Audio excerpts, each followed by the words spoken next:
O que acontece com as pessoas depois da morte? E aí galera, tudo bom com vocês? Hoje nós vamos falar sobre a morte. Depois da morte nós vamos para o céu, para o inferno, para o purgatório ou para onde que a gente vai? Ou então nós ficamos penando e viajando por aí, ou nós reencarnamos em outra pessoa?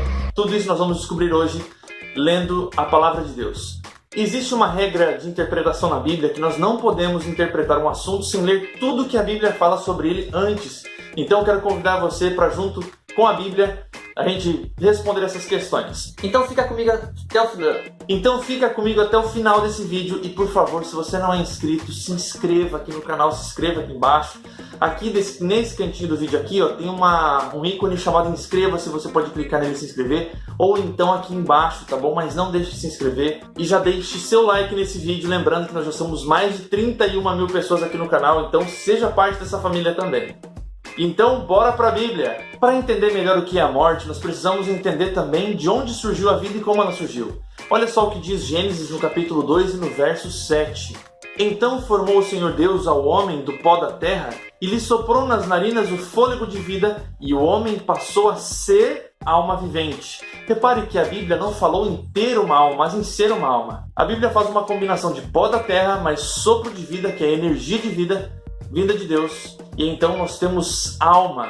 É o mesmo que comparar a lâmpada e a energia. Se você tirar a energia, logo você não tem luz. Mas colocando energia, a luz volta. Então, neste caso, você não pode ter luz se você não tiver a energia, e não pode ter luz se não tiver a lâmpada. É uma combinação. Assim como o homem, juntando corpo e fôlego de vida, passou a ser uma alma vivente. E na perspectiva bíblica, o que é alma? Veja o que Gênesis capítulo 46, no verso 27 diz: E os filhos de José, que lhe nasceram no Egito, eram 2. Todas as almas da casa de Jacó, que vieram do Egito, foram 70.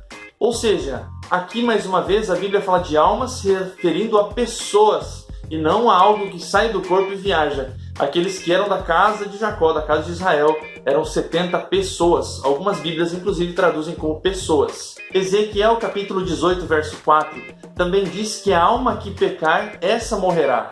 Ou seja, se nós temos a ideia ainda de que a alma é algo que sai do corpo quando a gente morre, como poderia ela ainda morrer se pecar? Então entendemos que a Bíblia, mais uma vez, está se referindo à alma como um ser humano e não como algo extracorpóreo. E para onde a pessoa vai depois que morre? Eclesiastes capítulo 12, verso 7 diz assim: E o pó volta à terra como era, e o espírito volte a Deus que o deu. Quando a Bíblia fala em espírito, está relembrando a mesma palavra de origem hebraica chamada ruá, que está lá na criação, que é o fôlego de vida. O fôlego de vida volta para Deus, e não uma alma, um espírito volta para Deus. Então a pessoa só tem um destino, que é voltar, pelo menos nesse momento, para o pó. O livro de Jó nos diz que aqueles que morrerem jamais vão voltar para sua própria casa. Então, se a Bíblia diz isso, a pessoa não pode voltar em alma ou em espírito para a própria casa. De nenhuma das formas ela voltaria, assim como a Bíblia diz. Agora a pergunta é: até quando as pessoas vão ficar na sepultura? Até quando elas vão ficar ali no túmulo, no cemitério, onde elas foram enterradas ou onde elas, em alguns casos, desapareceram? Até quando? Olha o que a Bíblia diz em João, capítulo 5, versos 28 e 29. Diz assim: Não vos maravilheis disso, porque vem a hora em que todos os que se acham nos túmulos ouvirão a sua voz, ou seja, a voz de Cristo, e sairão, os que tiverem feito bem para a ressurreição da vida e os que tiverem praticado o mal para a ressurreição do juízo. Mais uma vez nós vemos que haverá um momento em que haverá uma ressurreição e as pessoas sairão sim dos seus túmulos, mas esse momento não é agora, será no momento em que Jesus Cristo virá nos buscar, será na segunda vinda de Jesus nessa terra. 1 Tessalonicenses capítulo 4, verso 16 também diz assim: Porquanto o Senhor mesmo, dado a sua palavra de ordem, ouvida a voz do arcanjo e ressoada a trombeta de Deus, descerá dos céus e os mortos em Cristo ressuscitarão primeiro. Depois nós, os vivos, os que ficarmos, seremos arrebatados juntamente com eles dentre as nuvens para encontro com o Senhor nos ares, e assim estaremos para sempre com o Senhor. Mais uma vez a Bíblia afirma que nós só sairemos da sepultura, ou aqueles que estiverem mortos, quando Jesus voltar. O que a Bíblia então fala sobre o período em que as pessoas estarão na sepultura? O que acontece nesse período? Ela diz que os mortos não têm sentimentos, que os mortos não têm consciência, os mortos não têm memória, que os mortos não louvam e que também não são capazes de realizar nenhuma obra. Alguns até defendem a ideia de que a alma é eterna, revestida de imortalidade, que ela vai de ser para ser, vai reencarnando. Entretanto, a Bíblia afirma em 1 Timóteo capítulo 6, verso 15 e 16, que Deus é o único que é revestido de imortalidade. Olha só, verso 16. O único que possui imortalidade, que habita em luz inacessível, a quem homem jamais viu, nem é capaz de ver. A ele a honra, o poder eterno. Amém. Biblicamente falando, não é possível afirmar que uma pessoa quando morre, ela já é julgada e vai para o céu. Porque vejam só o que diz Atos, capítulo 17, verso 31. Porquanto estabeleceu um dia em que há de julgar o mundo com justiça por meio de um homem que destinou e acreditou diante de todos, ressuscitando dentre os mortos.